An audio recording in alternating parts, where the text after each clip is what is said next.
Every year, thousands of lives are impacted by the heart-wrenching consequences of hit-and-run accidents. A moment of carelessness or malice leaves a victim not only with physical pain, but also with emotional scars. Families and communities are left devastated, desperately searching for answers. But what happens when justice prevails? What happens when the perpetrators are found and the victims' families get the closure they deserve? Today we will explore the stories of 8 real hit-and-run cases where the perpetrators were caught and justice was served. These are not just cases. They are stories of resilience, determination, and the pursuit of accountability. Let's begin.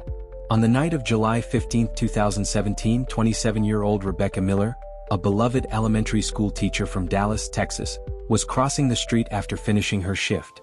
Little did she know that a car would come speeding down the street and hit her. The driver didn't stop. They just kept going. Rebecca was left on the road unconscious and severely injured. Witnesses rushed to her aid, but by the time paramedics arrived, it was too late. Rebecca passed away from her injuries just hours later in the hospital. Her family was left in shock, struggling to understand why someone could be so heartless. With no leads, the case quickly went cold. But Rebecca's parents weren't ready to give up. They hired a private investigator to dig deeper into the case. After weeks of exhausting work, the private investigator discovered key evidence, a grainy dashcam video. The footage showed a car swerving toward Rebecca before speeding off. But thanks to advancements in technology and some meticulous southing, they were able to track the vehicle back to its owner, a man named Kyle Thomas. Kyle, who had a history of minor traffic violations, was apprehended, and the investigation revealed that his vehicle matched the tire marks found at the scene. When confronted with the evidence, Kyle admitted to the hit and run, but claimed he panicked and fled because he had been drinking. The victim's family was devastated but relieved to finally have answers. In the end, Kyle was sentenced to 10 years for his role in Rebecca's death. April 23, 2019 started like any other day for Jonathan Green, a 34-year-old father of 2 from Phoenix, Arizona. As he was riding his motorcycle home from work, a car suddenly cut him off in traffic, knocking him off his bike. The driver didn't stop to help him, but instead sped away from the scene, leaving Jonathan severely injured on the side of the road. Witnesses who had seen the crash immediately called 911. But despite their best efforts, Jonathan passed away from his injuries. The police had very little evidence, but they did find a broken side mirror left at the scene. The trail went cold for months until a breakthrough came in early 2020 when the suspect's vehicle was found abandoned in a nearby parking lot. The car was registered to an out-of-state driver, and further investigation led police to a man named Richard Lang. Richard had a history of driving violations, and surveillance footage from a nearby store placed him in the area just before the accident. When questioned, Richard confessed that he had been drinking heavily and was terrified of the consequences. He fled the scene and abandoned the car to cover his tracks. Richard was arrested and later convicted of manslaughter, receiving a 15-year sentence. His actions driven by fear cost Jonathan's family their loved one. But at least through their persistence they were able to achieve justice. Carla Jennings, a 40-year-old mother of 3, was walking home from a local grocery store on January 12, 2020 when a car struck her at high speed. The driver didn't stop and Carla was left lying in the street. It wasn't until a passerby called 911 that help arrived, but Carla was unresponsive. She was later pronounced dead at the hospital. The case initially seemed hopeless, no witnesses and no leads, but a breakthrough came when police reviewed traffic camera footage. The video captured a car speeding away from the scene, and further investigation revealed that the car had recently been sold to a man named Paul Richardson. Paul, who was known to have a criminal record, was arrested after DNA evidence linked him to the crime scene. He admitted to hitting Carla while driving under the influence, but he had fled because he was afraid of the consequences. Paul was sentenced to 20 years for vehicular manslaughter and fleeing the scene. On June 17, 2018, Sarah Collins, a 28-year-old nurse, was walking to her car after a long shift at a local hospital in San Francisco. As she crossed the parking lot, a car struck her at high speed. The driver didn't stop but continued on without hesitation. Sarah was left with severe injuries, and despite being rushed to the hospital, she died just hours later.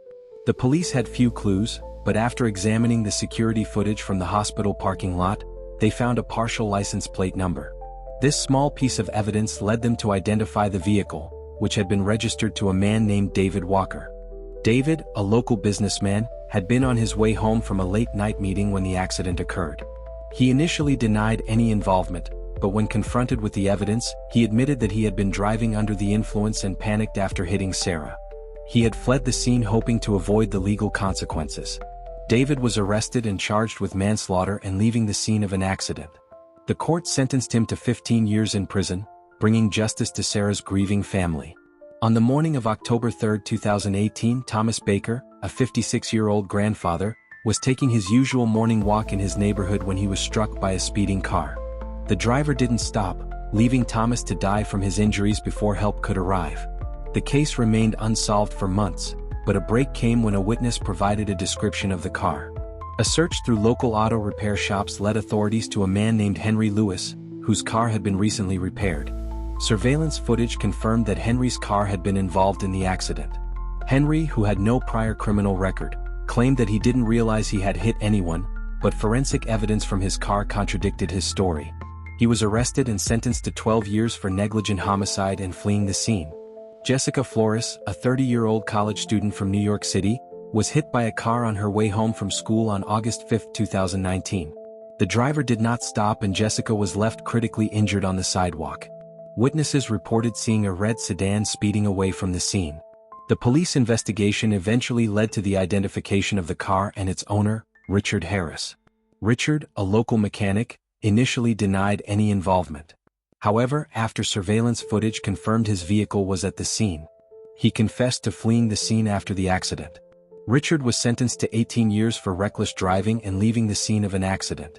Amber White, a 23-year-old student, was walking to her car on a quiet street in Phoenix on March 22, 2020, when a car struck her. The driver stopped for a moment, but then sped off, leaving Amber critically injured. Amber's body was found hours later.